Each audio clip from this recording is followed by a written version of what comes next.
Okay, so, all right. Okay, so it's got screen share on, so everybody can see the comments, so we will know how people will respond. So let's get this. So first of all, let's get this started. Hey. This is the Inaugural? very. I don't want to say inaugural because that implies that this is going to keep happening. This is the stream fight between I like how you introduced it as a fight. Very much maligned. Two people very much maligned on Annie Twitter. For quite different reasons. Yeah. Great. So this is all draped under the large question of just like, Joe, why do you have these people on? But the fundamental question is the answer to that is because I feel like this will be funny and entertaining to watch. Also, this was Scrappy's request that I was coerced into accepting. But I've now realized that it wasn't coercion; it was a gift. Yes, and I'm just gonna take it. God, I don't know. I don't know how to describe this either. So the it's very reminiscent to like of like Booker T versus Hulk Hogan, where Booker T calls out Hulk Hogan, and he says like, Hulk Hogan, we're coming for you, and that's kind of what it feels like. Now, whether who's Booker T and who's Hulkin, I don't know. Yeah, it reminds me of a rap battle between two rappers that no one likes anymore. That's a good way to describe it. Yeah. All right. So, first of all, let's introduce you guys. Okay. So this podcast is hopefully going to go for like an hour and a half, roughly. Max. Yeah. Max. Yeah. Roughly, yeah. So first off, let's introduce you guys. So in the blue corner, we've Jesus. Sorry, I thought that would be quiet. In the blue corner, we've got the British battalion himself, recently out of Oxford. I'm still here. God damn it, Jesus Christ! All right. In the blue corner, we got the British battalion still in Oxford. Jeko. Hey. All right. I should have changed my avatar. This face is not becoming of me right now. God. Anyway. And in the red corner, don't call him a small dog because he's not Scrappy. Scrappydoo. Hey Joe, thanks for having me. All right. Okay, let's do this. So I just realized I didn't thank Joe for having me. Thank you, Joe, for having me. I don't care. Okay, so let's begin. Okay. What was the debate topic again? I don't remember. So Scrappy DM'd me out of the blue once for me desiring me to prove myself in a field of debate on the topic of the definition of anime. Oh yes. Okay. How we define the boundaries of what is and isn't anime. Okay. In the English language sphere. I assume that's what he meant because, like, you know. Right, because there's the whole like Digibro, Japanese colloquialism, whatever. Everyone knows that. We don't have to go over that, right? Hopefully everyone knows that because I don't want to repeat Digibro points. All right, so let's do it this way. Both of you are going to have about 5 minutes. All right. Both of you are going to have 5 minutes to give your definition, what you think anime is, and then the floodgates are going to open. Okay, can I go first? Because I have like the simple definition. So the definition of anime is a Japanese studio has to make anime. So it's bound to like the island of Japan or the country of Japan or whatever. And so everything that a Japanese studio makes that's animation is an anime. So the exceptions would be, what if, it's funded by like American studio or American money, and like with the case of like Spider-Man, the '90s series, it was animated by Tokyo Movie Shinsha. So is that an anime because it was animated by a Japanese studio? And I would say no, because the Americans did enough work on it. They, put all the money into it. They wrote the scripts. I'm sure they did a lot of the character designs, and I assume they storyboarded it. I mean, it's tough to know because that series happened a while ago, and it's kind of have a problem you run into in like determining if something's an anime or something is a cartoon is you have to like do a lot of research into, well, who did what for the project and such. But basically, if American studio, hired a Japanese studio to animate it, then it's not an anime, it's a cartoon.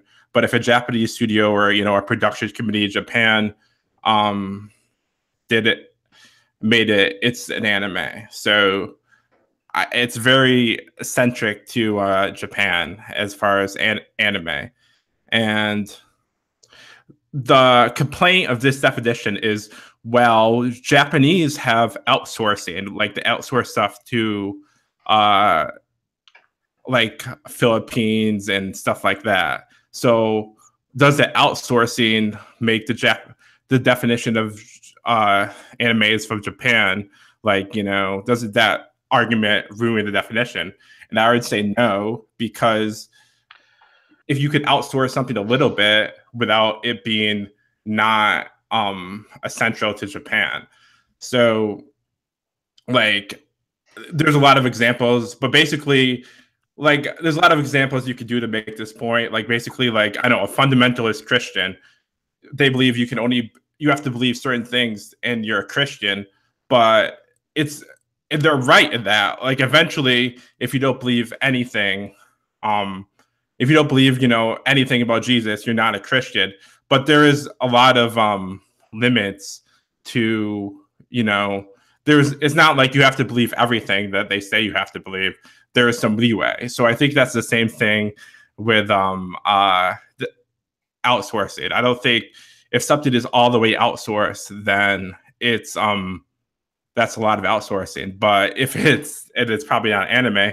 But if there is some limit, there could be some outsourcing and it still be anime. So that's about it. You have not used your 5 minutes. Oh, really? Yeah, I think I made pretty much my points. Would you like to go, Jeko? Yeah, I guess then. Okay. Do I get more than 5 minutes now, or do I No, you get 5 minutes. Fuck. Okay, how to summarize this?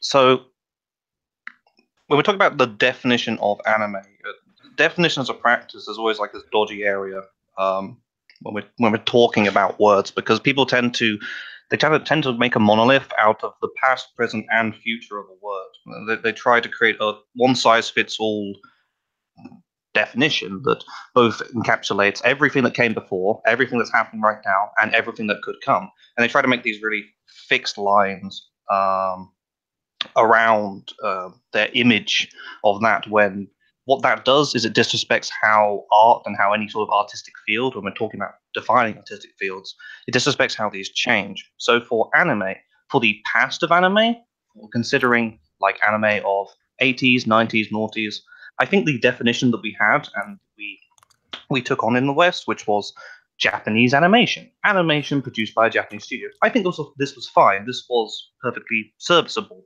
It didn't really cause any issue. But now more and more anime is becoming a globalized effort. It's becoming more and more clear that there is no essential spiritual kind of force that the Japanese have that enables them to produce certain kinds of artistic styles. Other studios can contribute to and will continue to create similar or the same sort of shows that we only say, oh, is that anime, once we start looking at the production staff. If we look at the art itself, we would just immediately say, "Oh, that's anime."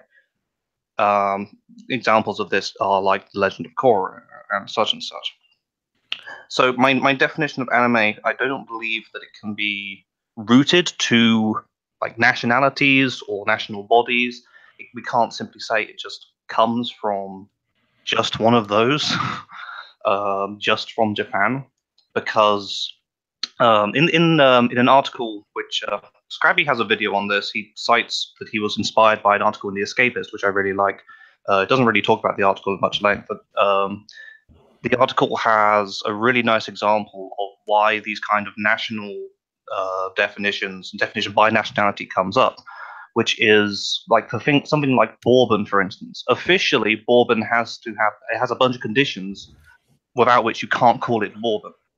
Bourbon has to be basically from America. However, when you're drinking various varieties of what is still sold as Bourbon but is not produced in America, you don't ultimately care.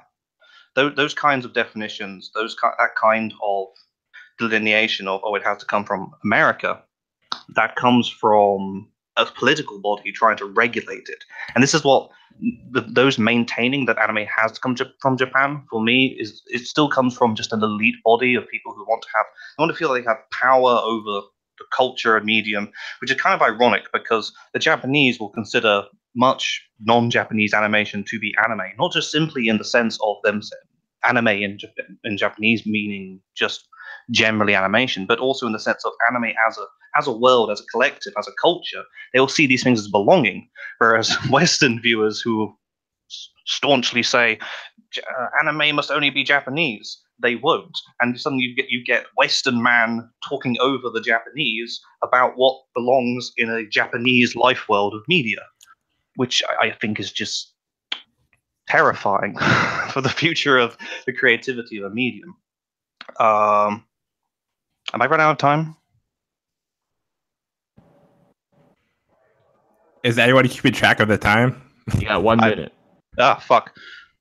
So with regards to sort of like the Escapist magazine's Bourbon example, the fact that we there's nothing in anime that we need to, as fans, regulate in this way, like a government might try to regulate the sale and production and distribution of an alcohol or food stuff. It's similar to talking about things like sushi, where it may not be as authentic as real Japanese sushi, but it is entirely possible for an American-born man to learn how to cook sushi and learn how to cook it to the standard. You see all sorts of chefs go all around the world, like in YouTube videos and stuff, and they make authentic food of another culture because they learn.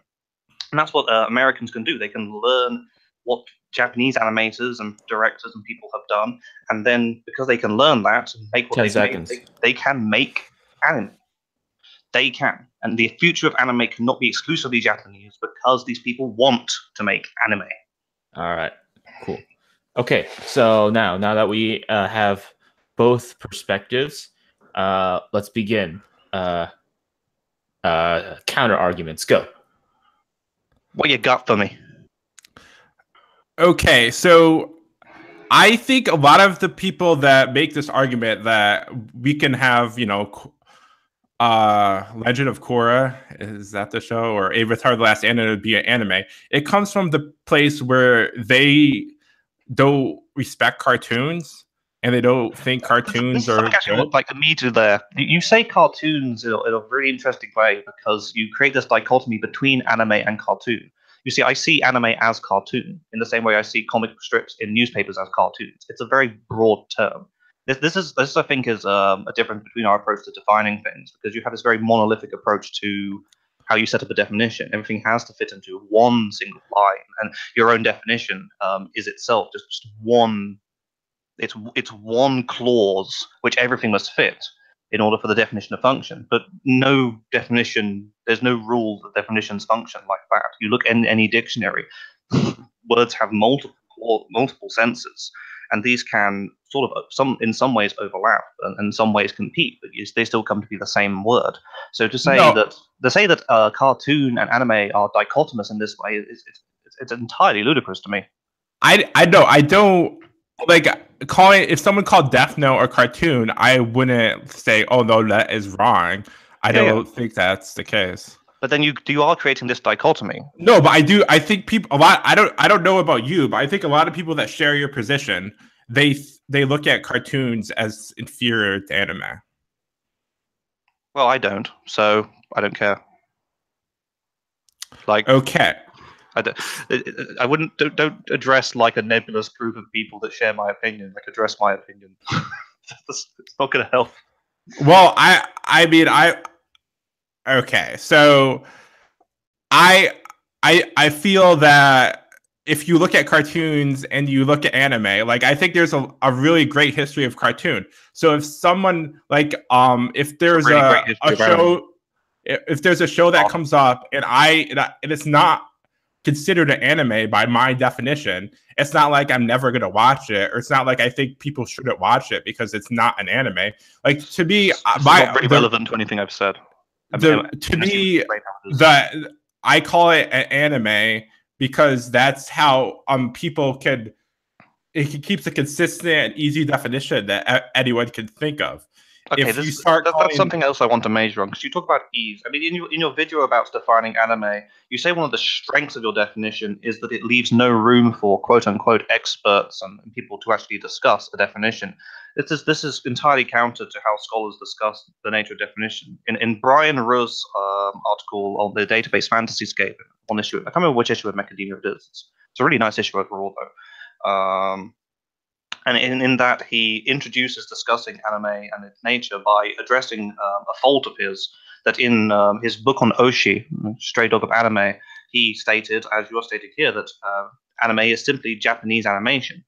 And he was countered. He was criticized by Carl Silvio for this. In Carl Silvio's an article on the Animatrix, which I'll come to talking in a second, because it's a case study you also bring up. Have you read Carl Silvio's article on the Animatrix? No, that's just coincidental to talk about definition. It's a very good article. But Carl Silvio criticizes Ruh's definition of anime as simply Japanese animation because it leaves no room to refutation. When a definition leaves no room for discussion, that is not a strength of it, because what you are defining is an organic nature. It's a matter of a culture, a society of people. It changes. And that's what we've seen in anime over the last few decades. We've seen more and more what cartoons were initially were primarily a Western affair. And then Tezuka and his inspirations of Walt Disney and all the other things that, like the Cal art style of the 50s and 60s, they hugely inspired a lot of stuff with early anime. And so originally anime was largely inspired by the West, and now anime has become many of its own things. It has these nodal properties which we find are particular to Japanese origin, but they are not fixed as only the Japanese can make them. A great example of this is something like, do you know Stanley's Hero Man? No. Stanley is the creator of the concept of Hero Man. The anime, and I call it anime, it is entirely executed by a Japanese studio and works obviously with many Japanese styles of anime at the time. It is tellingly anime, but it exists within Stan Lee's imagination. There's this cooperation in effect that's really fascinating. But in your video, for instance, when you start talking about shelter, you start creating doubts about whether we can call it anime or not, depending on how much of an involvement Porter Robinson had in its creative design. Rather than, you're not looking at the art itself, you're simply looking at staff lists. You're not creating a definition about art, but more about artistic input. When anime is what the anime that is consumed, the show that is consumed, what we call the anime, should be defined surely by its substance as a work. Right, but my position is that's not how you define it. You define it by the staff list. So that's why I would look at the staff list. Why? Because it's Japanese. So you look for how many Japanese people were involved in what were. What's your quota? What's your quota for how many Japanese people and a show must have to be anime? Well, as I said earlier, like if the creator, if like the people, like the director and the writers, like writing is hugely important to if it's animation. How Like you're saying these things like hugely? okay, it's important because because Americans and Japanese write different cartoons. So if it has American style in its writing and not a Japanese anime style, that's a big difference. See, things like American style, Japanese style, these are things that are noticeable. They're resonant with certain audiences. Certainly, there are nodal properties that make someone say, this is born more of American culture, and this is born more of Japanese culture. What I'm asking about is staff lists here. If you're creating such what Silvio criticizes as an irrefutable definition, there's no room, and you say this yourself, there's no room, then if you're being that exact, can we get some exactness in terms of formulae, how you calculate how much? Because your video where you talk about this, you're all over the place saying, "Oh, I'm not really sure." You're talking about how you're not really sure about whether this is based on the staff list in anime or not, and you're saying that's a strength of the argument when it just continually like resonates with me as a weakness, as a.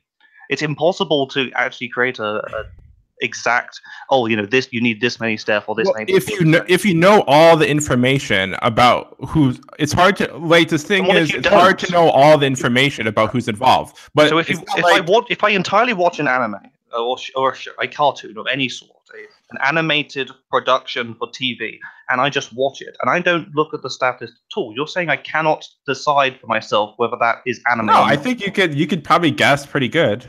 You could guess, but I can't decide. I can't define it. I can't define it until I look at stats. Well, let's talk about what's that Castlevania? Is that how you say it, Castlevania?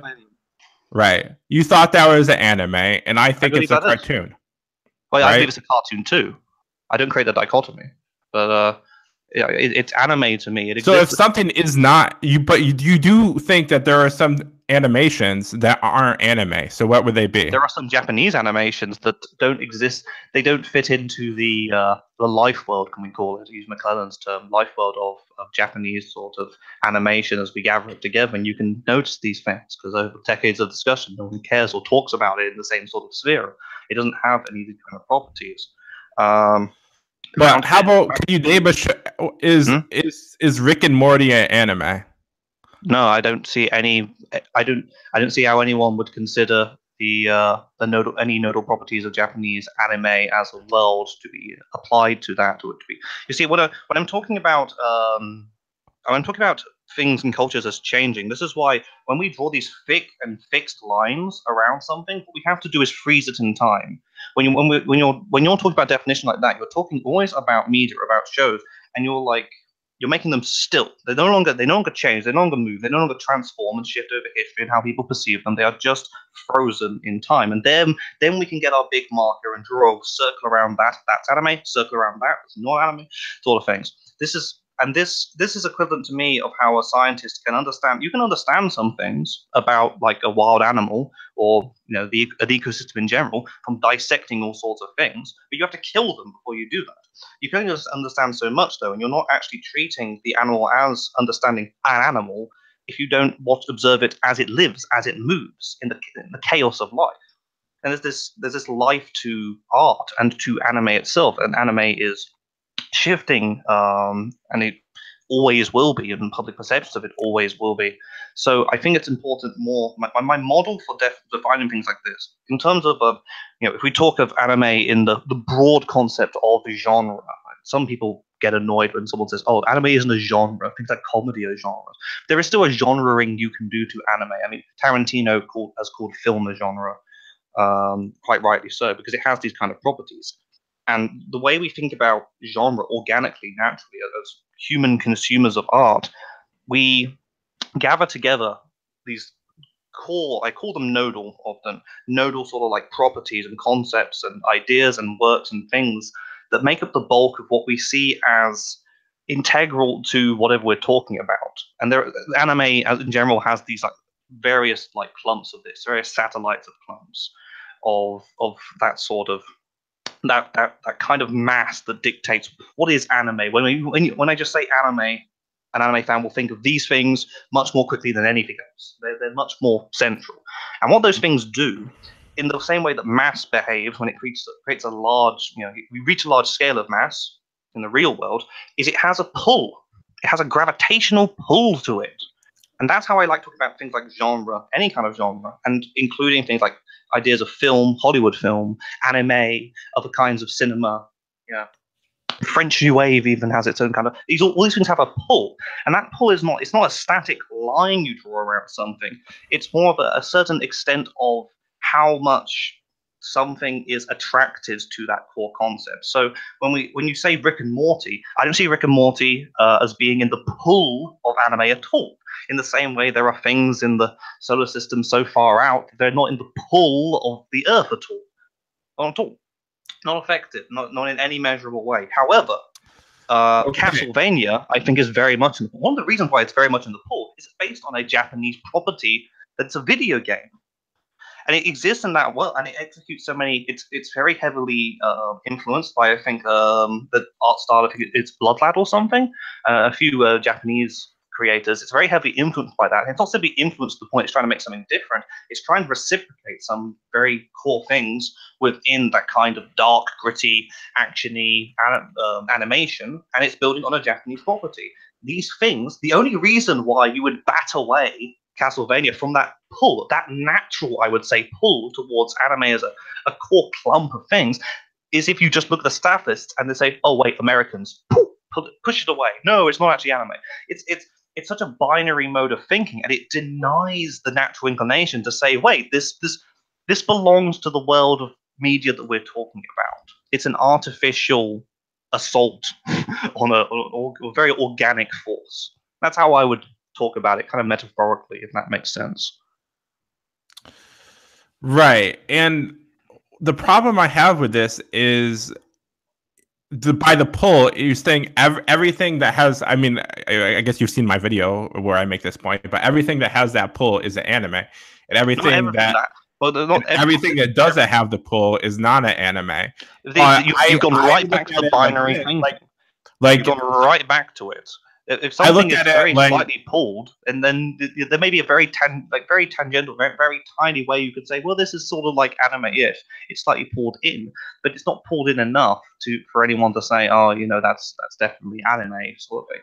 You have many cases like this. I think the example you bring up of the Boondocks is a good example of something which, though pulled in by the anime pull, it isn't in the pull in. There's a certain point, when you get close enough to a large mass or something that the pull sort of like increases and you can't escape it.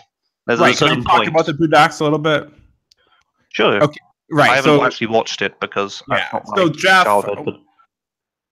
Jeff, he talks a lot about the Boondocks, and he considers it an anime in his definition. He has kind of like a similar definition to you. No, he doesn't. He's still very static and binary. He does the thing of like freezing everything, killing it, dissecting it, and then saying, well, this was this and this was this, not this. Jeff does that with everything. It's kind of boring. But no, I don't think that's similar at all. He defines anime as an art movement. At least he acknowledges movement in that as a concept. But so my problem, I guess I could fight against Jeff since I don't know. So anyway, I think that the Boondocks is about, American Black culture, and it has a lot of like current references and stuff. And I saw that as something that, happens a lot in cartoons with like Family Guy. They have a lot of like. You said this doesn't happen in anime. References. You said like modern like pressing cultural references. Pop culture references is very rare in anime. I completely disagree. Like Gintama, I guess, has some. Like it's not. It's very rare. Like Gintama is entirely composed of them. You don't even have to look at things like Gintama and Pop Team Epic. I don't think you have to. No, anime is always very. There's always examples of things that are very conscious of Japanese. I think you're just not resonant or sensitive enough to events of Japanese history. The amount of anime that are responding to sort of concerns and public sort of ideas and ideals around things like Fukushima.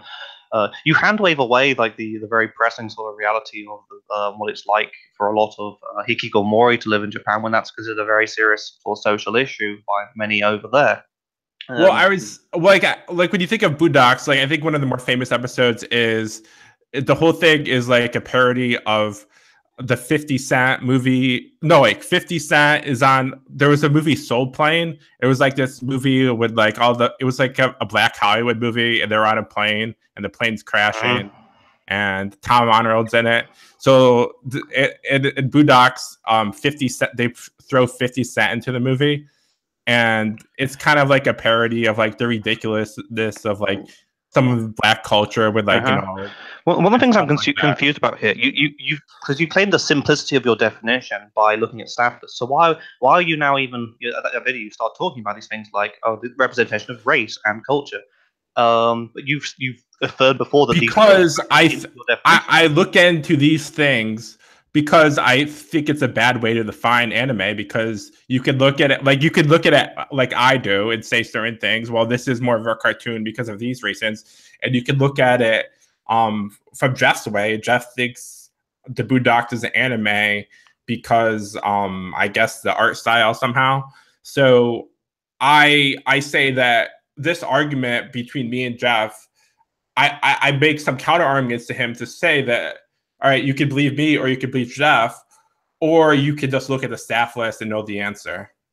But you can't. It's expedient. The word is expedient.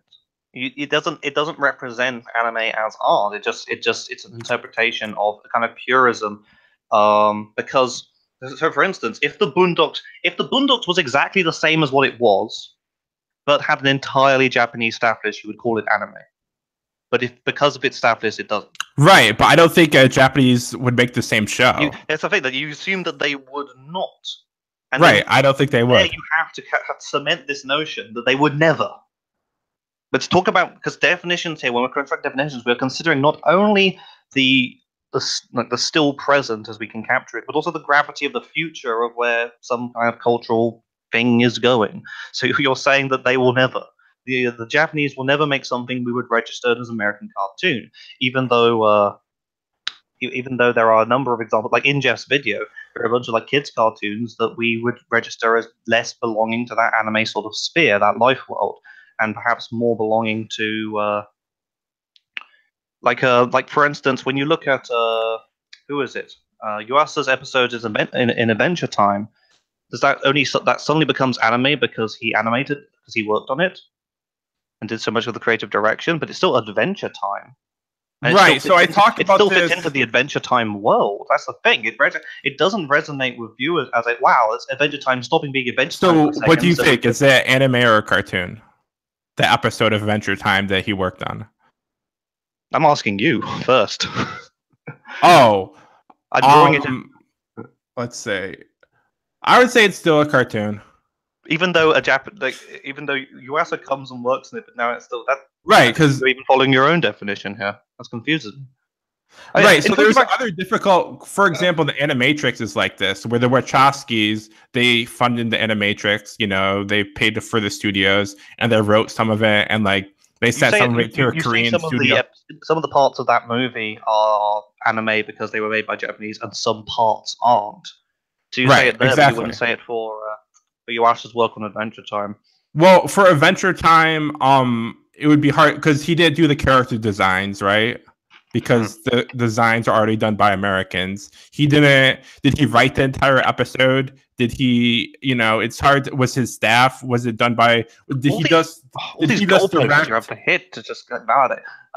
Did he just direct staff on it, or was the whole thing done by a Japanese studio? I just honestly don't know enough about it. This isn't how people consume art. This isn't when you watch a show, you're like, well, that fits into that kind of bubble, that kind of pull, and that one doesn't. That's what we do, and when we watch a film, like for instance, like Donnie Darko did this with like the horror genre, because it was advertised as a classic sort of like B movie kind of style shitty slasher horror. And people watched it, and they built packed theaters to say, like, "Yay, B-movie horror!" And then they got Donnie Darko, and it just like screwed over their heads so much that there's this famous sort of like account of them raiding nearby cafes, multiple cafes, because they had no space for everyone in just one of them, and everyone just wanted to talk about it, even with just strangers, because it had this effect where they were expecting one thing, but it obviously projected itself as another. And they're not doing that. They're not doing that with this kind of like artificial, answer some questions in my head. Does it do this? Does it do that? It's this very natural feeling of, wait, what the fuck was that? And it's this kind of natural feeling that we get when we with creative control as well. I think it's very dangerous to identify things purely by who was creatively in control of them, because we can never know the full story towards that. We can know staff lists, we know names like, oh, you did that, but we never know. Like, anime is inherently it's both a collaborative and a compositional process. Everyone is not simply working on their own thing and it just comes together. They're all working with each other in a network of collaborative engines. In terms of creative control, though, you know about, for instance, the 4Kids dub of Yu-Gi-Oh! Yu-Gi-Oh! Duel Monsters. No, Yu-Gi-Oh! Duel Monsters is the great example here.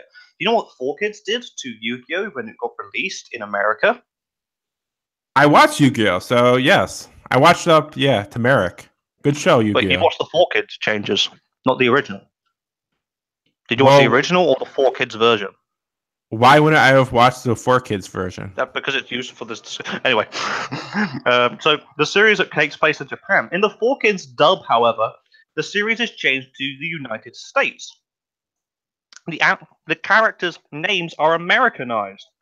You talk about Boondocks as representing like American culture in this way. So when 4Kids gets their hands on Yu-Gi-Oh!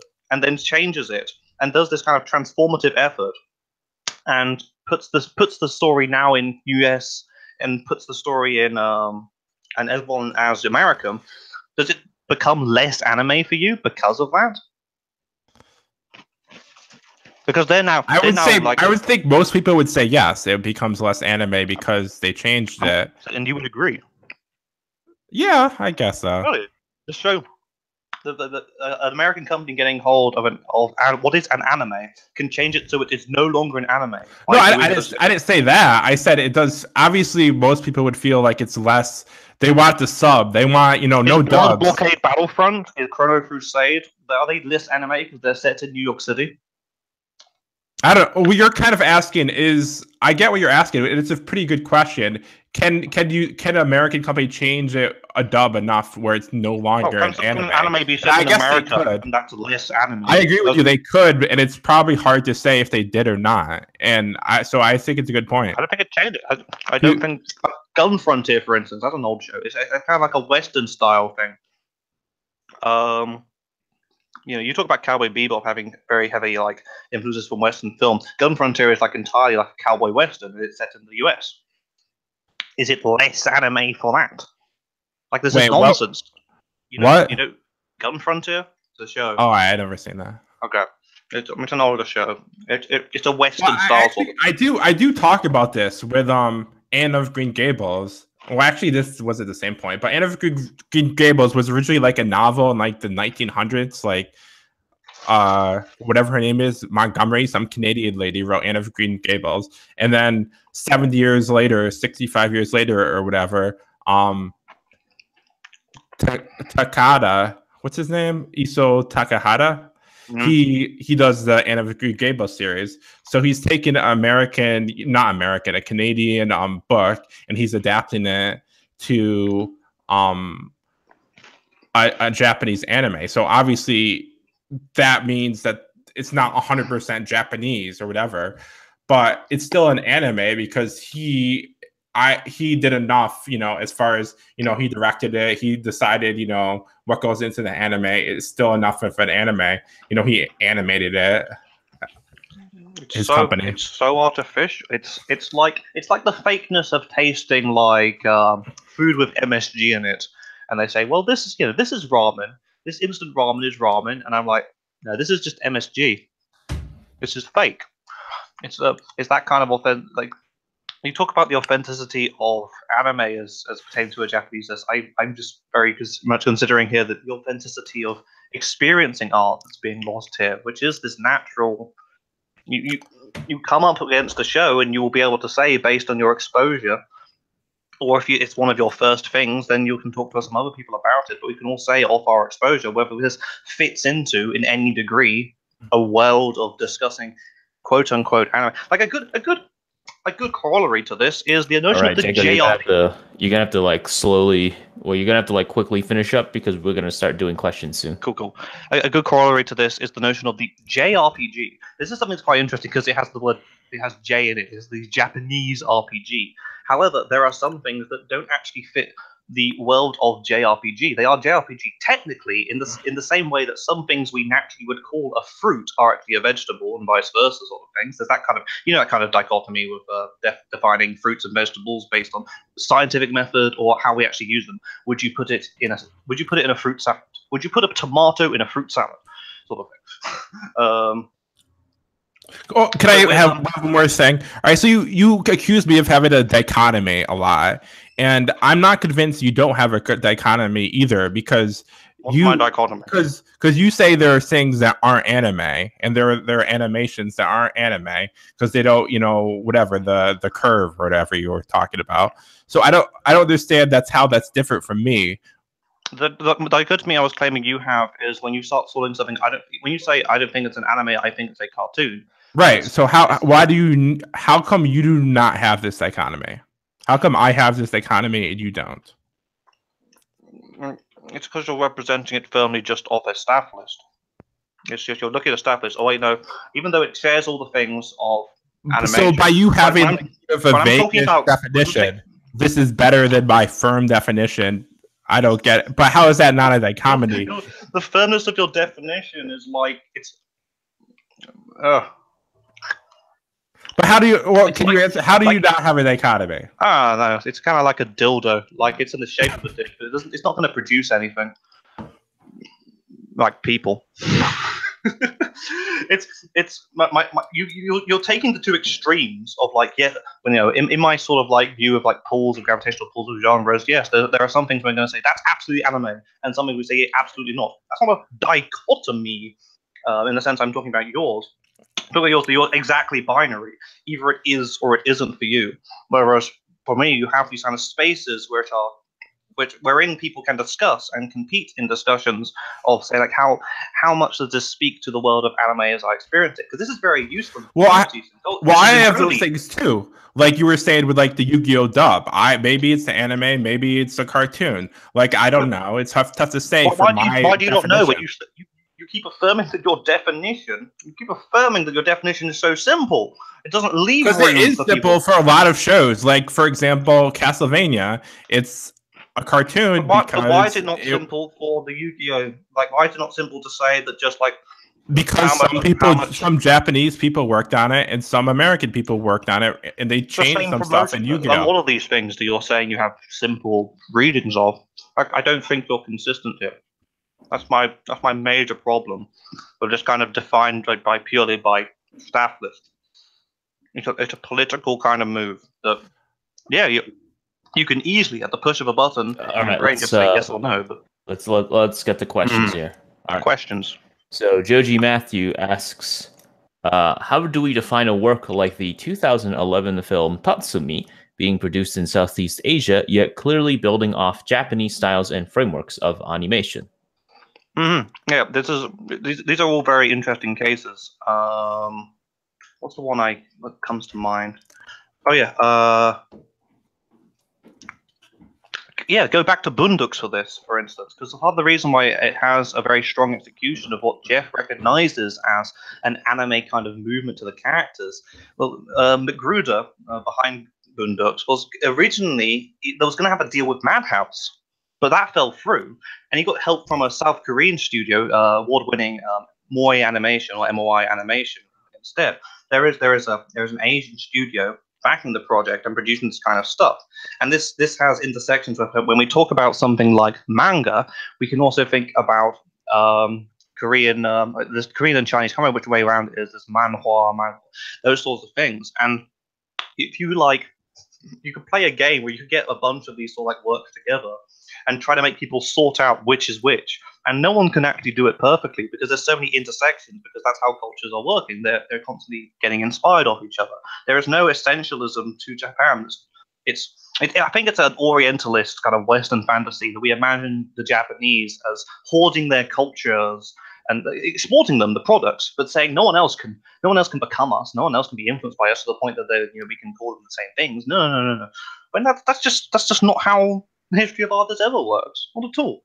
Yeah, a South Korean studio, you're making like for example, you have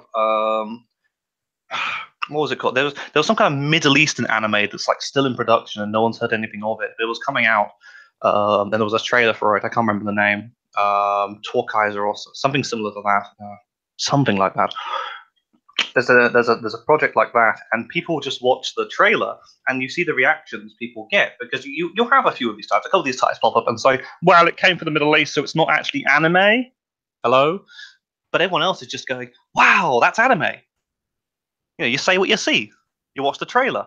If I don't tell you it's from the Middle East, you'll just say it's anime if you're one of these elitist types.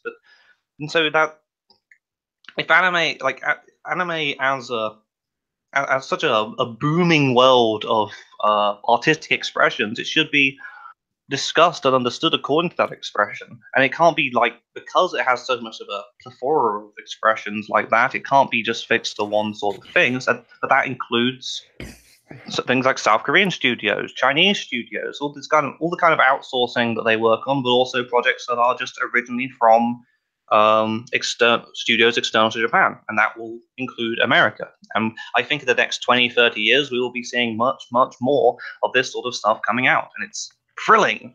It's really exciting. It's like how there are certain cultures of there were times when in like haute cuisine and gourmet dining, certain cultures of food weren't really represented in like worldwide renowned restaurants, but then they started like coming out, and they were sort of discovered eventually in a way, and then they started becoming more popularized in those places, and now they form part of this sort of like gourmet dining that's of that culture, and it's still like called what it's called, but it a French cook can make it, an Italian cook can make great Japanese food, and all sorts of things. I was recently watching. There's a great channel called Alex French Guy Cooking, really nicely edited cooking channel, really good to watch just before you have dinner. He has a video just out on how he's learning to make pizza. When he makes pizza, the Italians have a very purist thing, and he comes across it. You make pizza wrong, they will like, I don't feel that's pizza. But he can make pizza, even though he's French. He can make pizza because pizza is food. Ultimately, it's a combination of things. It's a combination of ingredients in the same way that anime is. And Koreans can do that. Chinese can do that. Japanese will continue to do that. It's just the way of art, of expression. And it's great. And if we kill that greatness, if we put a nail in that coffin, then the future of anime looks bleak. It's boring. So boring. So I don't know the answer to the question. So the question asks, like, from other countries besides Japan, because I'm just looking at like Japan. I guess the U.S. kind of makes cartoons. So from other countries like China, I guess someone has a similar question about China and Korea. If they make a cartoon, and is it anime? And I mean, my gut is no, but because I would, obviously my definition is it has to be from Japan. But if someone wants to call it like a Chinese anime, I think that's fine. Also, I want to make this point. I don't care about our anime, or as far as the modded policies of Anime Expo, or because this is kind of where the discussion kind of comes from a lot of times, is what should the modded policy be of our anime? And I don't care if they let like a Chinese anime be discussed on our anime, or I don't care if they let Avatar: The Last Airbender be discussed on our anime. Why do you not care? What's the point? Because this is for me is like it's the primary field where in these definitions, like the idea of like creating any kind of formation of the senses wherein something becomes something or isn't something, a definition.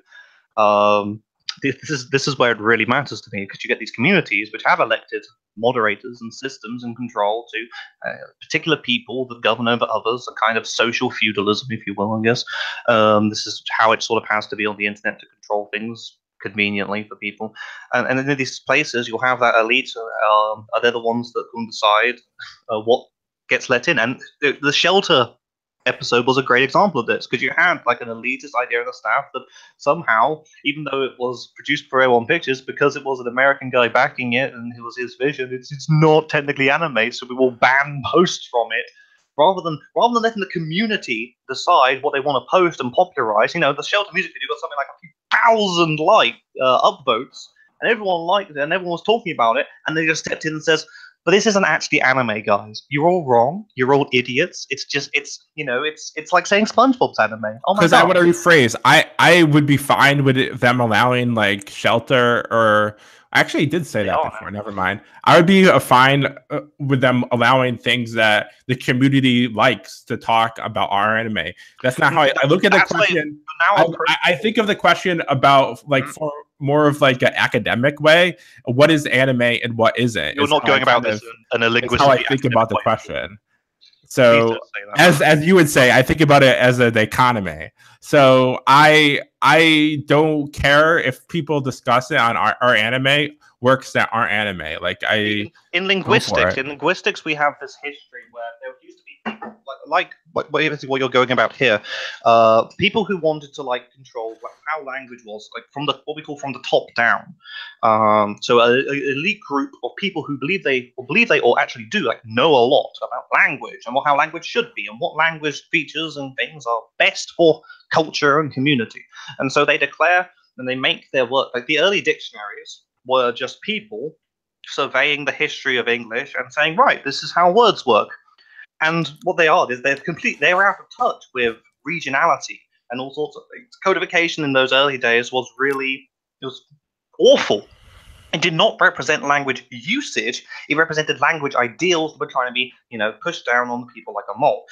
Now, since like the last, I don't know how many decades, but we've shifted and started to understand that no, if you want to understand definition, you need to understand not just language ideals, but language usage as it is, as it grows naturally, as it has grown naturally. We only started creating dictionaries, what was it, 17th, 18th century word lists became sort of like a popular thing. Before then, you've got millennia of people who can communicate. They're not barbaric.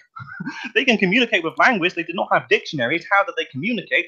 Because cultures come together and naturally work out what words mean for themselves. So modern dictionaries now do this. It's not a prescriptive principle, but what they call a descriptive principle, where they are looking at how language is used, recording it, observing it as usefully as they can, and then repeating that within a dictionary. That's why you got twerking added to the dictionary, because some people will like say, oh, why would you add that? Why would you officialize that as a word? It's so commonly used in many kinds of particular regional sort of spheres of internet language and the Black community, and it's great to include it and codify it.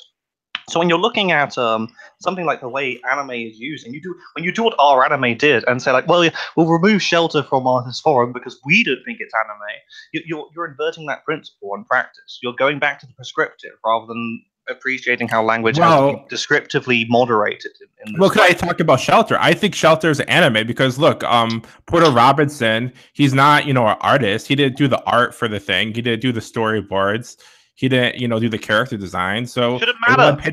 A1 Pictures probably did that stuff, and it's probably an anime. Look at the thing. Say, is that anime? It's like how people like try to talk about people do the same thing with the history of poetry, for instance.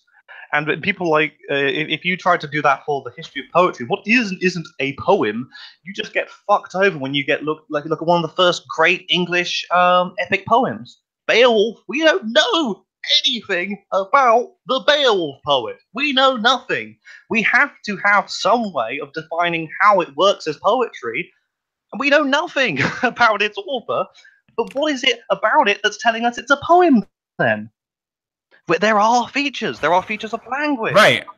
But the thing is, well, how about me and Jeff disagree with that Boondocks is an anime or a cartoon by its features that you think are as obvious to everyone, and everyone would agree. So I disagree with your introduction of where it's some people disagree if it's an anime or it's a cartoon by its aesthetic features or whatever. So why do we go by that? We could go by something simple, like who made it? Did Japanese people make it, or did American people make it? And that's when you can determine if it's your view of it being not less anime because of the kind of culture it represents. I don't believe that's an aesthetic feature. That's like a cultural resonance and repetition sort of thing. But yes, American anime, for me, if you work in those kinds, it has those kind of nodal styles, and it's you look at interviews, he was consciously working off them, and he was trying to source initially a Japanese studio to help him.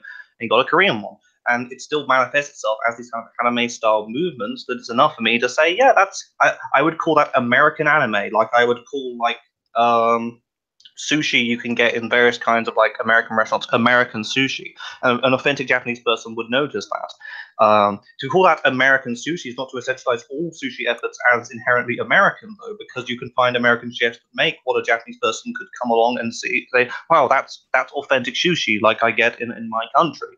You have these kind of extents. You always have these extents. We should find another question. Joe. Scrappy, do you have any closing statements before we go on to the next question? I had a question, on a tangent, I forgot it, so I'm trying to think of what my question was. Best tactic.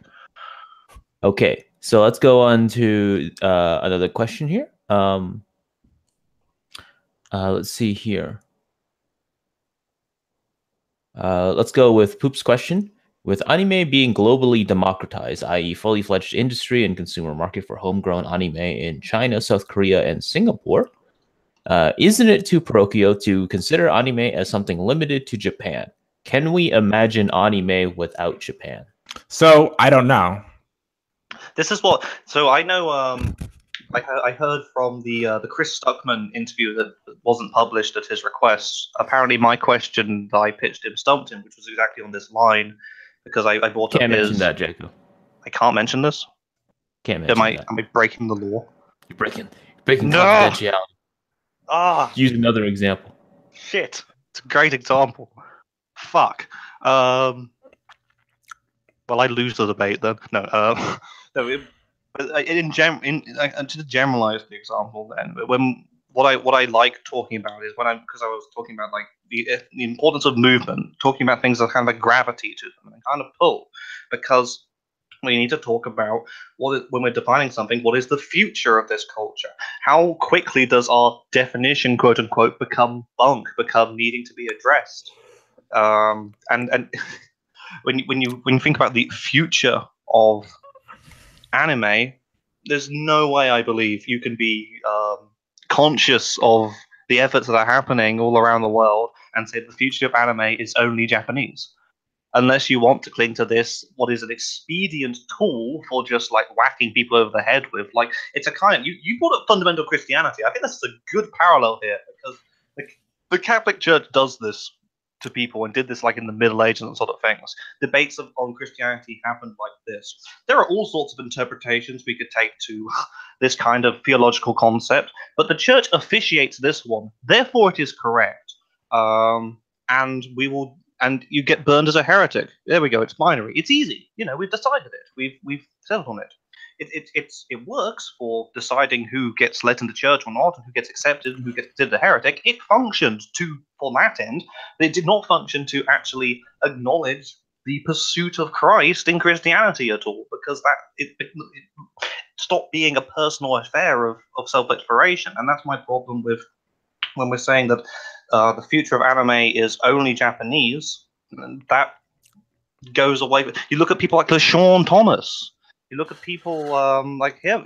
He's done great work in anime. He's not Japanese. He's done great work in anime. I don't think that can be refuted. He's doing. And what's the guy that did Tekken Concrete that we have a question about? Michael Arias or whatever. He's good. I can't remember. Yeah. Yeah, so I would say, Is there any other directors besides Michael Arias that have American that are direct Japanese anime? I mean, besides the director of Castlevania or whatever. I go back to things like Stan Lee's Hero Man. Did Stan Lee direct? I find that difficult to believe. He's the creative director. He's like the other, like there's an animation director on the animation. He's the overall creative director. It's his property. It's an American property executed through Japanese studio. It's anime. And it's not anime because here's another point. Oh, here's another point I wanted to make. Is I actually do think there's a difference artistically between a lot of these anime, American anime that supposedly are anime, and like Re:Zero, which is like kind of like my idea of what an anime looks like. You know, anime looks like Re:Zero. Like I look at Avatar: The Last Airbender, and like they're Southeast Asians. Very monolithic.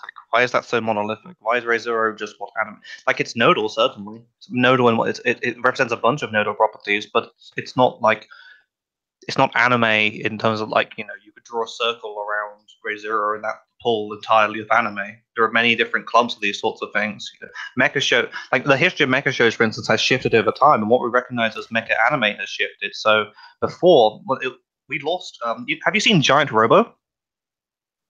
I've seen like the first couple episodes. Yeah, it's great. It's absolutely great. But it has this lovely intersection between this kind of what resonates with us as a Japanese culture thing, cultural, giant robots. Right. Boy owns giant robots. It's a very unique anime in that it's very violent, but it's done in like kind of like American cartoony way. Not cartoony, like kind of Disney. It kind of looks like Disney. Yes, exactly. So it has these resonances. And so when we start saying whether we should affect our definition of that as anime, like bluntly and like, but doesn't this like directly contradict your other argument that it's an aesthetic that everyone knows and you could? But that's why I'm bringing it up because it had this trope at the time. Not just of the giant robots, but of the boy on the shoulder of the robot and sort of thing, and this kind of action and this. And what I need to stress here is my approach to defining anime. I'm not sure if I've actually stressed this yet. In terms of looking how dictionaries work, and if I were to write a dictionary definition of anime, you need more than one clause. It's one of those words. It's too complex. You have to start reducing it down to some degree, as you do with every kind of word in every kind of language usage in order to encapsulate it in a dictionary. But there's no way you can just get one clause out and say that's all anime is and will be. One of my clauses for anime is any animation produced by a Japanese studio creative body, you can call that anime. I think you can. So you should call things like Kaiba anime. You should call things like Mount Head anime, even though no one really cares about talking about it, as anime in the same way no one puts a tomato in the fruit bowl. But it's anime by the technicality, like what your definition here would be one of my clauses. But I think you need that additional clause of these nodal properties. And that's where we sort of like get the kind of play we have in communities where people can share different kind of perspectives on Japanese animation and what speaks to them more as the Japanese animation world, which is what drives future creative efforts from Western bodies and other Asian bodies and all sorts of French animators right now. So the French people working on Poppy Mepic, they're a hoot. All these sorts of bodies. That's what drives them, because when they watch Japanese anime, they don't simply look at the status and say, well, that's anime. They look at what speaks to them as anime, and then they think, how could I make that? Why would I want to make that? How do I intersect that into my own work and my own visions? And you get this kind of beautiful chaos which art needs to be in order to feel alive. So that's my two main senses. There could be more if I were to go at it at more length. I don't know, but I think I just think this point directly contradicts your main point, which is I know what anime is. Anyone can tell what anime is, and I agree with you. Anime does have an aesthetic, but then I didn't say everyone can know what anime is. I said that most anime fans, people will have acknowledged certain nodal properties. These may differ from person to person. This is where the second definition. It's very interpersonal in that regard. It is. But then I say, well, I can see the differences between Avatar: The Last Anime, Avatar: The Last Anime. Yeah, Avatar: The Last Airbender and anime. I can see the difference between Re:Zero and Avatar: The Last Airbender, and then you say, well, that's because anime has a huge, wide, possibilities and stuff. Yeah, there are different kinds of executions of things. They draw upon different sort of nodal sort of ideas, properties. But you don't then say, because if you squash all those nodal things if you squash the whole clump of what pulls things towards anime into one big clump, you're not representing how these sort of like properties come about?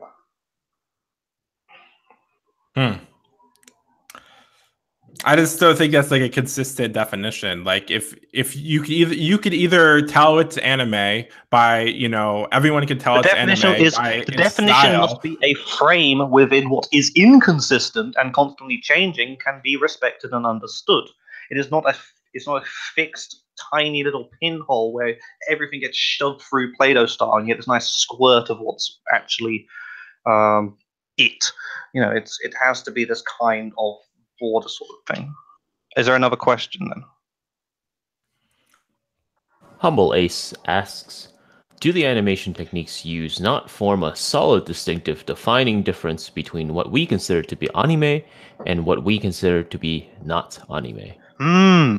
Technique of so I was talking about this with Josh Dunham once, I believe, because he has a quite strict sort of way of he sees effort like much more than I do. And I've started to like think more about it because it's very true of the way we consume art.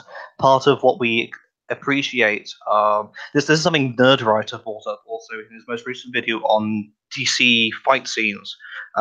Because he says when we see cinematic action that took effort, that took work, we believe at least took work, there's that kind of, it doesn't even have to be a conscious resonance. It could be a subconscious or like, we acknowledge that wasn't easy. Nice. You did that. You went the effort. That thought of artists going the effort for their work. So we acknowledge technique in that way, and we don't just acknowledge like levels of technique. I'd say we would acknowledge different kinds of technique, but it's what those when you're talking about anime having its own specific techniques. Are we talking about how like there's the industry model of how it particularly works that we could say pertains to anime, but that's more pertains to like how Japan produces anime. There's also the preference for there still is another question. People saying like, oh, was it Josh Dunham again? Was it Josh Dunham again who was saying that 3D anime isn't anime? I think it was. I might be wrong.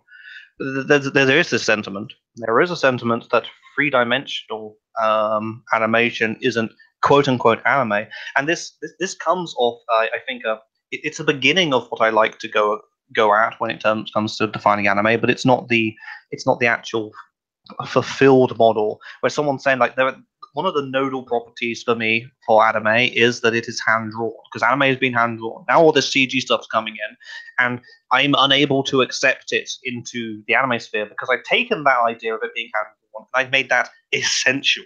I've not just made it nodal, I've made it essential. That's a problem, because then all sorts of other like 3D and 3D animation is often in the anime itself, but then it's a similar kind of model to say like there needs to be a certain number of Japanese staff and not too many English staff, where people are saying, oh, you can have 3D but not too much 3D and it's still an anime.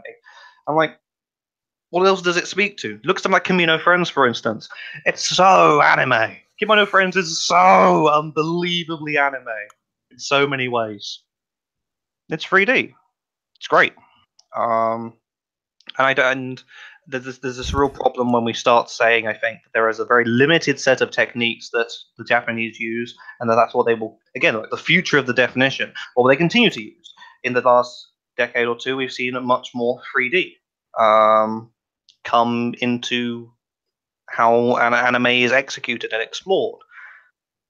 That's interesting, and we should remain convinced that it's interesting and keep on the notion that it's interesting and want to protect that interestingness of it. And part of that protection is not saying that, oh, because we introduced 3D, it's no longer anime because it wasn't the anime we had before.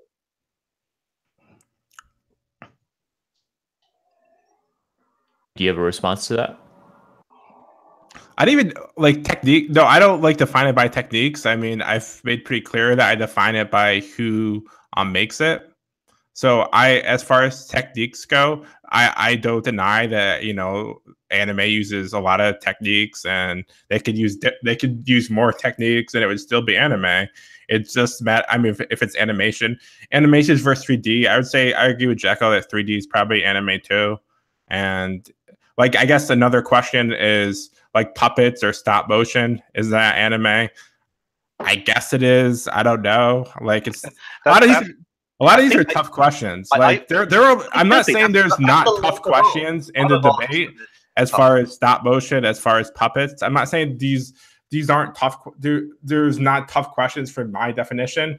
I'm just saying that like the position that Jeko has that you define it by, you know, just aesthetically is just not a coherent. It's not purely that though. It's not purely. It's nodal properties that speak to people and say it's a kind of pull. It says yes, that gets pulled into my world of what I consider anime. The secondary definition to what is primarily still was it animated by a Japanese studio?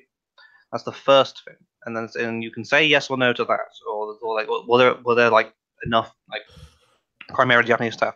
The funny thing about my definition is I accept yours as my first clause. I feel the need to add additional clause to represent the nature of animation worldwide is changing. And if I may, just like, can I just like weirdly jump off something that was said earlier? So we were talking about the definition of anime, because we were talking about, well, what is our anime uses the definition of anime, so it's important to get the definition of right. And I think that's actually a good point. But I would say like it's not really up to me that there's like weird moderators on our anime. Like I'm just looking at it from, let's get the definition right. I agree with you that it could be used to like moderate a message board weirdly, or maybe like an event weirdly. One of the main reasons we do this as a community is because it influences these kinds of. We had the future. Think about 2 generations from now, and the message boards and who they'll be run by. That will be affected by the kind of seeds we sowed as a community of what we.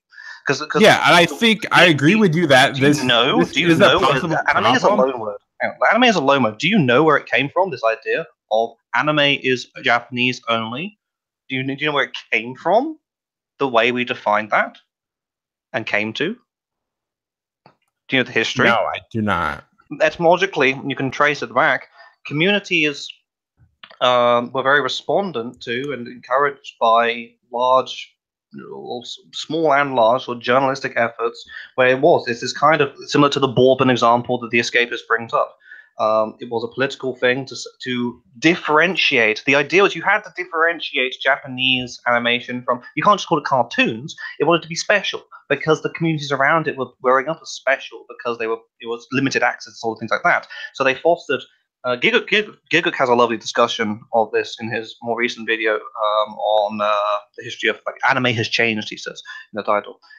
It's a great discussion because it highlights how originally early communities had very limited access to anime, and that forced a bunch of things. One of the things, he doesn't talk about this in the video, but it leads off from it. One of the things that fostered was this ideal of, okay, anime is Japanese only animation, because there was this, it was a slightly orientalist, also just nice kind of, wow, a culture's media, and we can get some of it, and it's far away from us, and that's exciting and cool. Like I can resonate, I can understand that kind of excitement, and that's why I'd say like the history, like in the past of anime, that was serviceable for a while. But now, like now we have access to pretty much all of anime that's ever produced, and we can see the vastness, and animators and people all around the world are picking up these kind of crafts. Now there's no need for that. It was useful back then because it served that kind of community and served their excitement. It doesn't serve anyone right now apart from this expedient desire to control discussions without thinking. You don't have to think for your definition. I would very seriously emphasize that. You have some of these cases where you end at like, maybe it is, maybe it isn't. But then even then, you're like, you just go to a dead end. You just like leave it, because that's all you can really do when you're going about things like it's just off staff list. But for things like where you have decided whether it is or is not anime, there's no actual cognitive process involved. It's just go to my anime list, look at the names. Hey, it's anime, or hey, it's not anime, sort of thing. That is to me like that's I'm listening to the death of art sort of shit. I just don't see this argument at all. I just don't see you. At the end of the day, it's either anime or it's not anime. And if there's a way to look to see, I think that's good. Then a lot of these shows that are tough to tell if they're anime or they're cartoons. it's tough to tell by looking at Wikipedia. Like, what's the anime by the guy in New Jersey that with Jada Pinkett Smith or whatever? That anime, it's actually not that easy to tell because the one guy Neo Yokio. Yeah, Neo Yokio. The one guy wrote it. He was from New Jersey, right? He wrote it, and it's about New York, so it has a lot of American influence, as you would say. And then he also hired some guy to help him somehow, and he has some weird title. And then it was the directors are both Japanese, and it was directed by a Japanese anime companies. So it's tough to know, like, from that information. It's not tough for me. It's tough to know. If you say it's tough for you, it's not tough for me. It's anime. It speaks to so much in anime. It's anime. It belongs in the world. I don't see a lot of anime like. I don't see a lot of anime like Neo Yokio. Like it deals as far as like it being kind of like a. I mean, obviously, there's not a lot of shows like Neo Yokio in general, but I think it's closer to like American cartoons than it is to a lot of anime. Like it's hard. It could well be, but it could still be anime. Something could be quite close to American, like Panty and Stocking is closer to a lot of American cartoons than anime, but it's still anime. It speaks to it. Like for instance, you look at a multi-billion now at least, something like a huge corporation like Netflix. You know how they run their shit. You know how tight that is. You know how these businesses sort of work, right? Think about their marketing people. Their marketing executives who understand they are paid to. It is your job. Imagine as a job, it is as a marketing executive, it is your job to understand the community you are putting your product towards. So that is a lovely execution of what I consider is a descriptive linguistic sort of like practice and principle. You have to actually just look at how people are thinking and discussing something and work out how to sell your product. But Neo Yokio is not like a lot of anime. Yeah, it's not, but then Netflixes, they do their job, their marketing executives, they do their job, and they come back and say, sell it as anime. And they do, and it works, and it takes off as like there's this mimetic capital that takes off in the anime Twitter sphere and all sorts of other things. And anime fans just this is Americans trying to make anime, and they're trying to like color a particular American sort of social issue, and it's interesting. And that's the primary thing. It's interesting that they're doing it, and it stops being as interesting if you just shut it down, saying, "Yeah, but it's not technically anime. It's not Japanese." Like, who cares? It's interesting. They're working up so many like nodal properties of Japanese animation, but they're giving like an American twist on it. For it to be a cartoon, I don't think it would make it any less of a show if we label it a cartoon, but not an anime. But if you refuse to give it that anime to a label, you're saying anime fans discussing it are discussing it now outside of the space which they are sort of like coordinated within. But I don't have a problem with it being discussed on.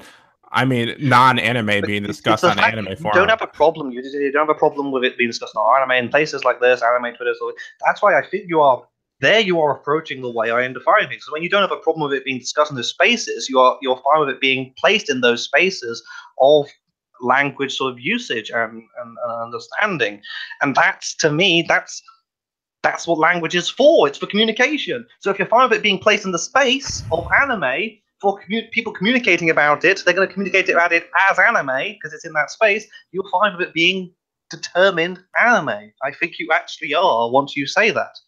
There is also, there's this very technical scientific thing where we could create a process that, and that's part of my way of defining anime, the first clause. A technical, how is there enough of a Japanese effort behind it, sort of thing. And I asked you for an exact metric on it because I'm not too sure how we would get one ourselves. But I haven't come across an issue where I find too much debate. As long as there's enough Japanese sort of creative input on something to do with anime. So it's something to do with the animation at least, and also the creative direction. That's fine. That's enough. It's anime. But yeah, once you get into this place of like, oh, it's okay if like anime spaces discuss it, you're okay with it being called anime then because they're discussing it. It's their space, and that's what language exists for. That's why we have language. That's why we talk. That's why we have words. Do you disagree? Yes, I do, because I just have looser modded standards than the mods of our anime. I just have loose modding standards. I just don't we don't disagree. I mean, maybe we do slightly disagree on the definition of the word, but I just look at. I mean, the main reason why I disagree with them is my modding principles would be different. So I think right here you're talking about modding principles. I'm talking about communities of language usage. As opposed to the definition of the word. I see it as two different issues. The definition of the word is observation of language usage. Can we get that certain? When we define a word, we are defining it observationally in terms of how it is used as a separate body. It's the difference between like those prescriptive linguists of old would be saying things like, oh, you know, people should use this word like that. That's not how we use definitions. And one day we've learned this as linguists. No, we define it like an archaeologist buries art when they uncover artifacts. They're not trying to work out what this should be. They're trying to observe from it what this tells us of the history. When you look at language usage and records of it across time, you're trying to observe what the history of that language is, what the present current usage of that language is, perhaps even what the future usage of that language is. It's observational. So when you say you're okay with Yokio being discussed on anime forums and places, you are observing the validity of its use there, which factors into definition of it as belonging in those spaces. It's functional. Well, what I'm pointing out here is, like, I think I do the classic thing, I guess. I think you just agree with me. It's just this kind of you cling to the first clause of my definition as the only for definition, but the second you have stated that you're okay with working with, you're okay with seeing this. So you're okay with it being a clause of observing definition, of observation of what you observe. You're there. You're okay with it. Yeah, I just don't see it in this way as far as like if I was a cartoon. Like, if I was a mod of our cartoons, I would probably allow, if the community wanted to discuss any anime, I mean, I wouldn't say, oh my God. I mean, to me, the way that they look at the problem is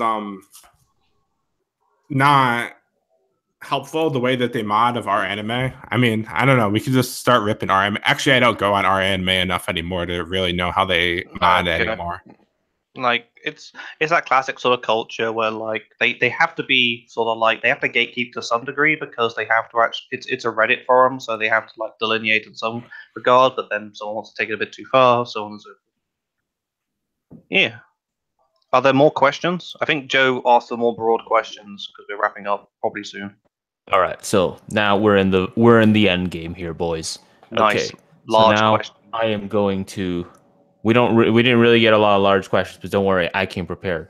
So what I'm going to do now is I'm going to say 6 things, and I want you guys to tell me if you think they are or are not anime. Okay? Ooh, that's a fun game. Let's begin. Mighty Orbits. I don't know what it is. I vaguely recall it. Mighty Orbits? Yes. How do you spell that again? God damn it. All right. Let's go on to the next one. Fuck. Little Mamoru Oshii watching noir films. What?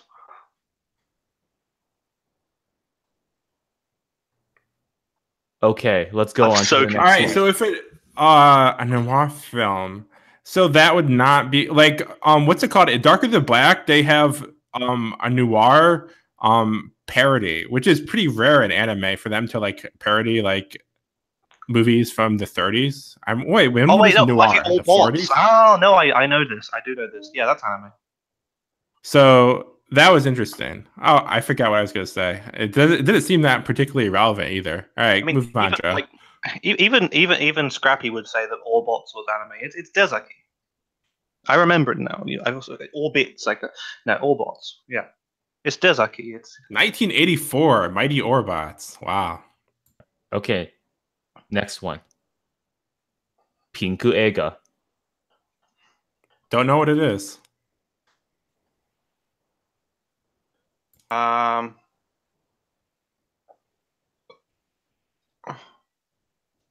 Pinko Ega. That's with an I. Wait, you're just how long generally would it take Jacko to Google that's it? the word for just generally like Japanese erotic films, isn't it? Wait, don't get me that. I did my dissertation on pornography. Don't take me back down this road. This is a yes or no question. Is there a particular work called Pinko Ega? This is a yes or no question, Jacko. Yeah, but you're talking. I feel like you're talking about the genre and just asking, is this anime? This is a yes or no question.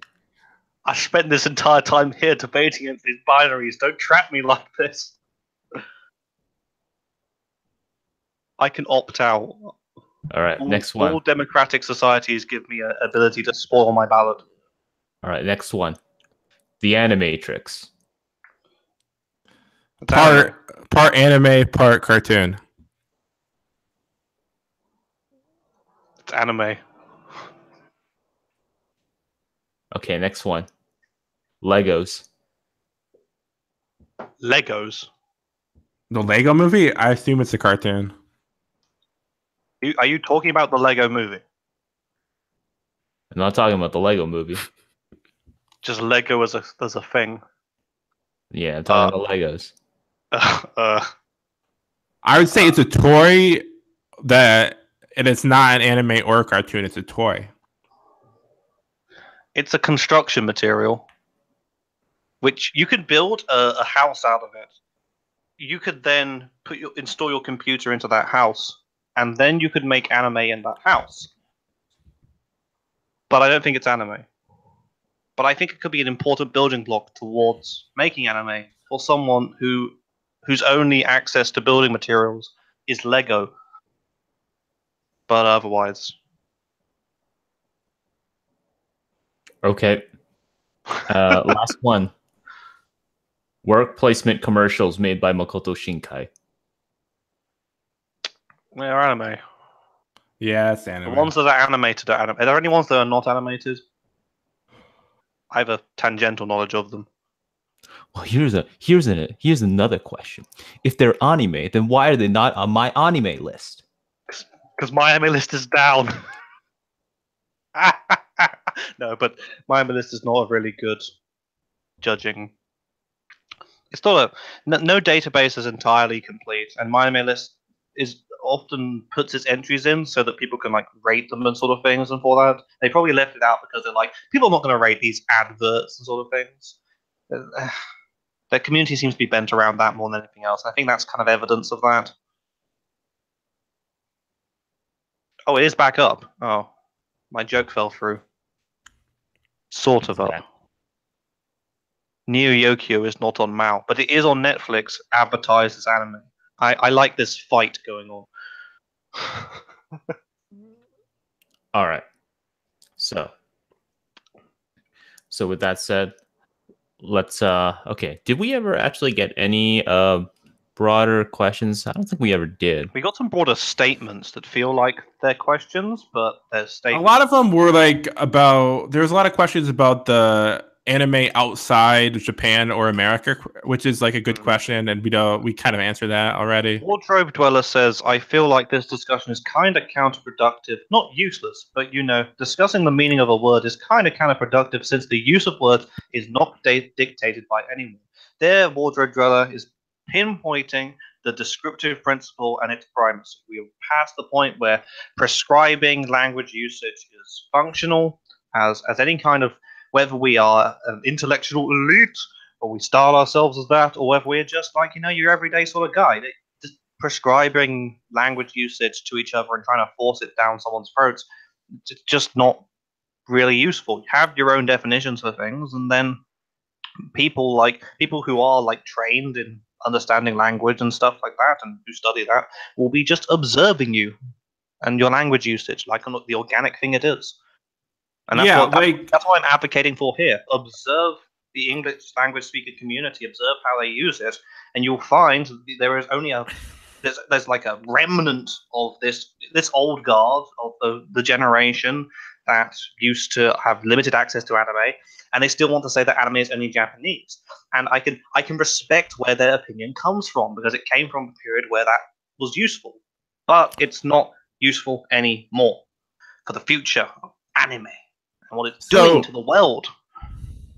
So the two most common like comments I got on my stuff, I mean, I don't get that many comments, but people say, well, why do you care? Why does this matter? And like, it seems like a lot of people think that, or they'll just repeat like the Digibro Rhine, the anime in Japan is all animation. Like somehow that ends the discussion.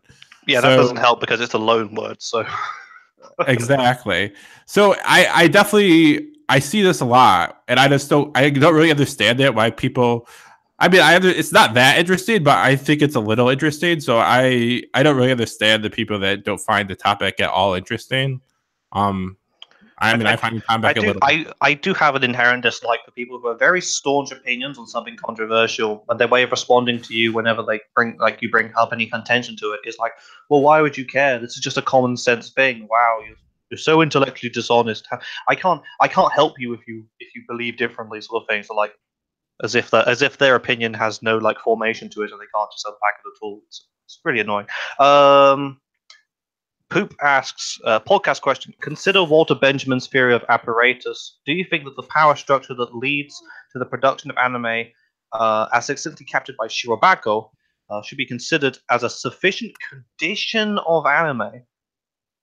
See, I like the phrasing "condition of anime." These sort of like conditions of what we receive from a show. And yeah, we would. This goes back to the sort of like the technique. We sort of like read techniques. We read structures the power structures that leads to the production of anime. That's a sort of that's a weird thing, because the Sakuga community will always tell you that public consciousness has no idea how the anime industry works. And that's still quite true to this day overall. There's still like a relative minority compared to everyone else who actually cares about how the industry works and how looking at it.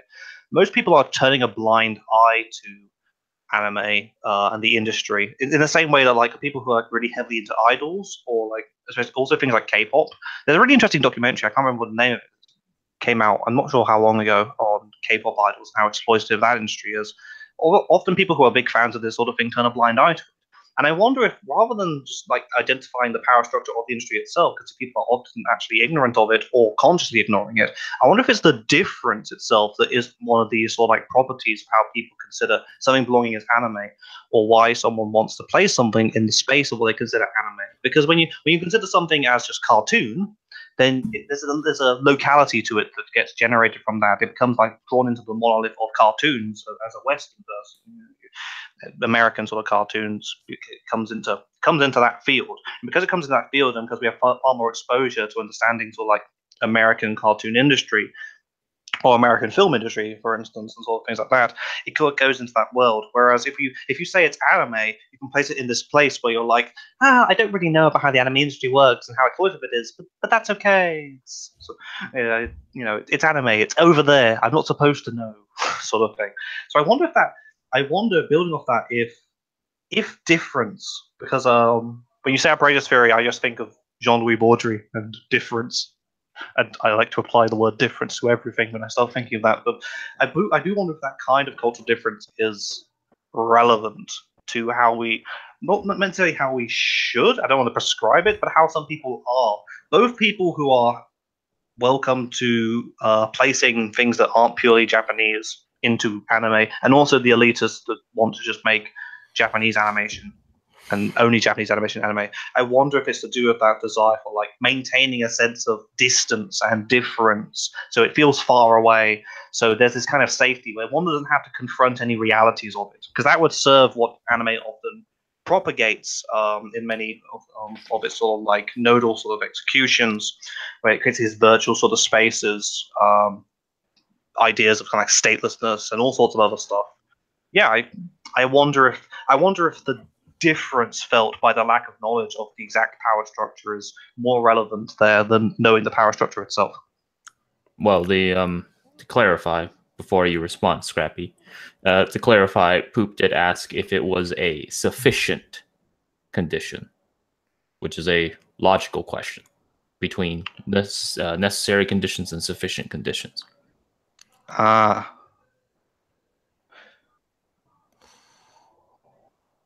Yeah, I didn't really follow this question, but I'm gonna kind of respond to proto-culture. He asked, the definition of anime movement is presumptuous. Did the creator of something like Avatar or Castlevania agree to be part of a movement?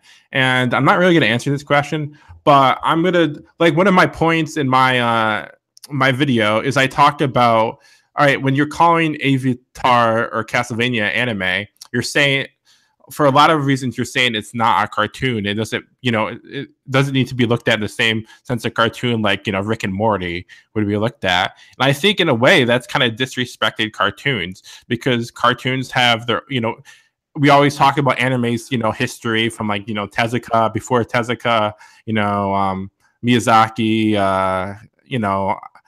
I think I'm pretty done about naming anime directors that I know. So of those three, you think about like the big animators and, the history of anime and how it's so great. But in cartoons, it has the same way. There's a great history of cartoons in America, from, Disney to the Fleischer Brothers to, Hanna-Barbera to Nickelodeon. There's a lot of cartoons. And by saying something is not a cartoon, it's an anime, and it should be discussed with anime, that's kind of disrespected the whole history of cartoons. But that's the way. Who's saying that something is not a cartoon? It's anime. That's the dichotomy I'm critical of, because I think anime are cartoons. All anime. Well, cartoons. You said that Rick and Morty is not an anime. Yeah, it's a cartoon. But so all anime are. Well, it's a difference. All anime are cartoons, but not all cartoons are anime. Anime is a subset of cartoons. Cartoons are a much broader thing. It is just. Cartoons has both the sense. But you're saying, all right, so Castlevania, it belongs in this, and it belongs to anime. It belongs in the anime lifeblood, yes. And but does it not? But it's kind of disrespecting cartoons, does it not? No, it doesn't. I don't get this sort of like disrespecting cartoons. I think you're entirely disrespecting like the nature of like any kind of artistic field by like really artificializing the process of determining how we analyze it by just saying, "Oh, just look at the staff list" and sort of thing. But how is it disrespecting cartoons? How? I don't think you've ever explained that when you bring it up.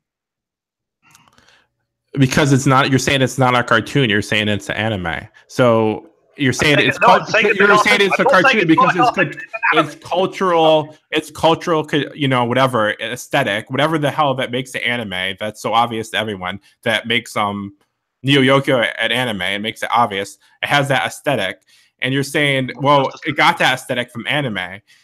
And what you're doing by that is you're insulting. Well, what if it got stuff from cartoons? What if it got aesthetic from cartoons? It has a pull towards Western cartoons too. It's really, that's the interesting thing. It's fascinating to see these sort of like tensions of, hey, how much are they influenced by Japanese stuff? How much are they influenced by American stuff? These are, Japanese media is like a cultural soft power in this regard, that it overshadows and consumes. It's kind of consumed other nations' animation in terms of American sort of input. Like we mostly know South Korean animation nowadays from their input into Japanese anime as outsourcing.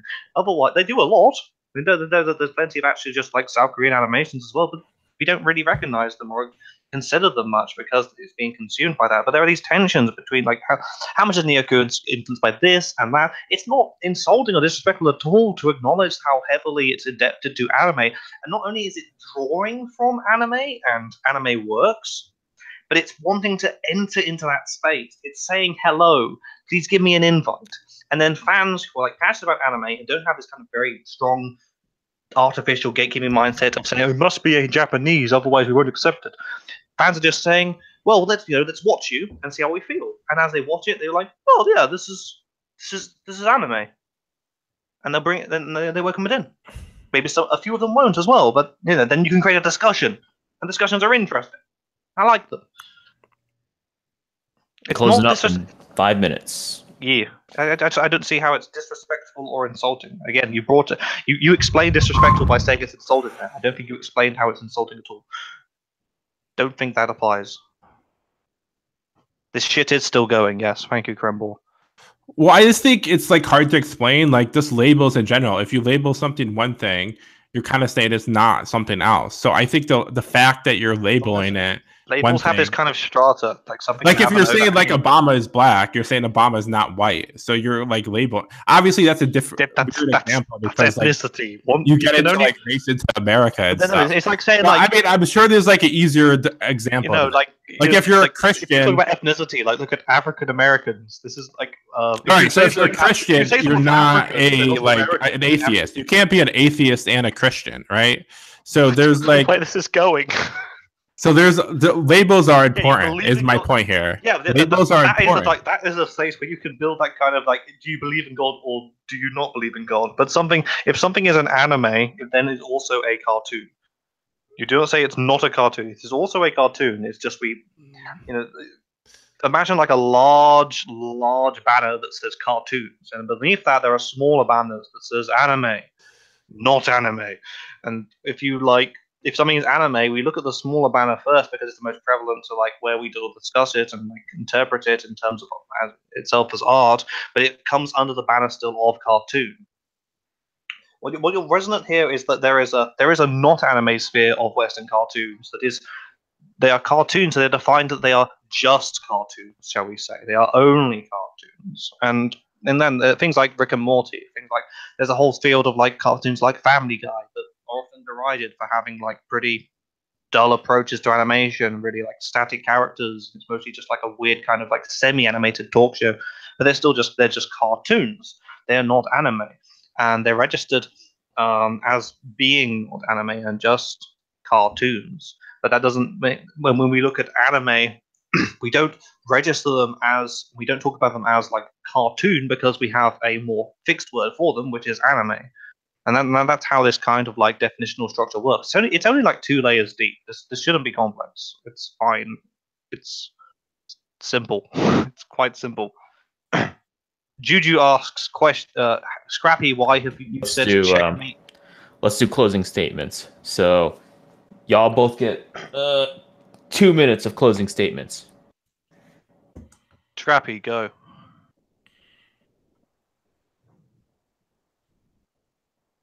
All right, then I guess it's you, Jeko. Go. Where is he?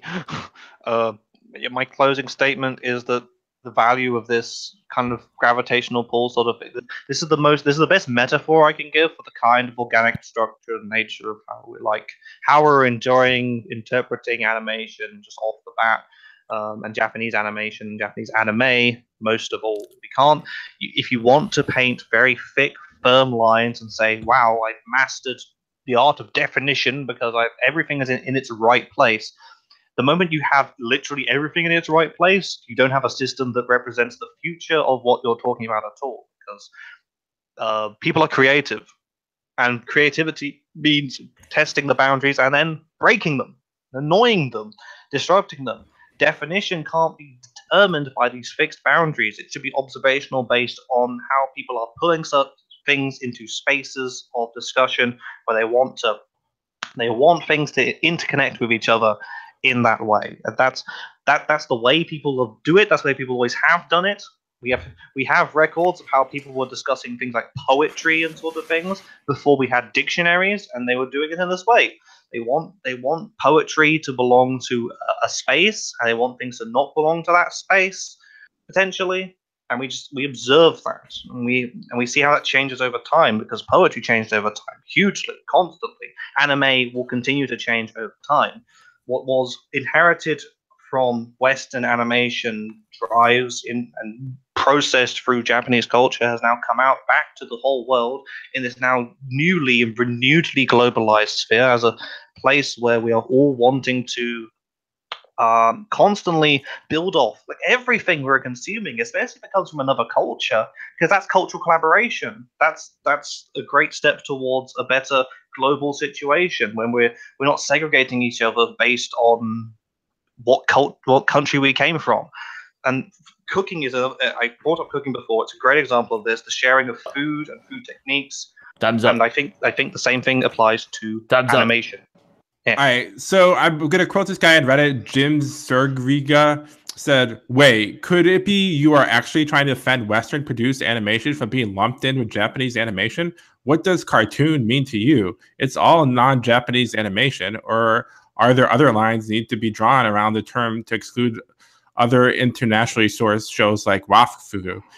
In my experience, cartoon was a derogatory term for children's programming." Okay, so I don't know why I read the beginning of that, but so I think that's the case in a lot of people's experience. Is cartoon is for kids, and they see anime as like this thing that's better than cartoons. So by making this a lot of people see this definition as anime is good, cartoons are just like crappy cartoons, and by elevating like Neo Yokio to an anime, they're saying, oh, it belongs to this great thing called anime, and yay, good. So we can discuss it as anime. And I think this approach is bad, because cartoons are great. There's a lot of great cartoons. You know, I mean, the most famous cartoons are aimed at adults in America, like, you know, South Park, you know, Rick and Morty and stuff like that. So I think people just have like the wrong approach as far as this naming cartoons and insulting cartoons, and thinking somehow like passive aggressively somehow that they're giving anime a compliment, because giving cartoons a compliment because they're calling them anime is just a bad approach to the whole topic. And by defining anime based on if it's from Japan, this is the only consistent definition. And if you know enough about like who actually produced it, you could find out if it was an anime cartoon for most anything. Like, we're talking about the things that you could actually debate for my definition are very rare. Well, I guess things not from Japan, but other Southeast Asian countries are kind of tough. But from Japan or America, like if it's America, it's pretty hard to be all right, time's up. Anime. Okay. All right. So, thank you, everybody, for coming in and showing up for the gala. I did not need too much alcohol for that. That was great. Thank you, everybody, for coming into the gala. Thank you, everybody. Thank you, Jeko and Scrappy, for showing up and having this discussion. This will be posted publicly on podcast. I guess if anyone ever wants to direct message someone else with a similar request that I received from Scrappy, this could probably happen again here. So, and my YouTube channel is the Logical Conclusions of Anime reviews. I don't have much content on it, but I need more subscribers, so subscribe. Yeah, I run a blog called Unnecessary Exclamation Mark. It's kind of shitty. I don't update it very often. I can update it more now. I'm done with uni. My plan is in the next couple of years to end up converting it into a YouTube channel. So I'll probably join this scene. But until then, I have text. Remember, you can support the discussants by using our special Audible code, which is at www.audible.com/Linus. Remember, again, that's www.audible.com/Linus. This was more miserable than the Armenian genocide. That code also works with Tunnel Bear. All right, so yeah, that's pretty much it. Nice. Hope everybody has a nice day, and thank you everyone. Scrappy, say bye. Bye-bye. It has to be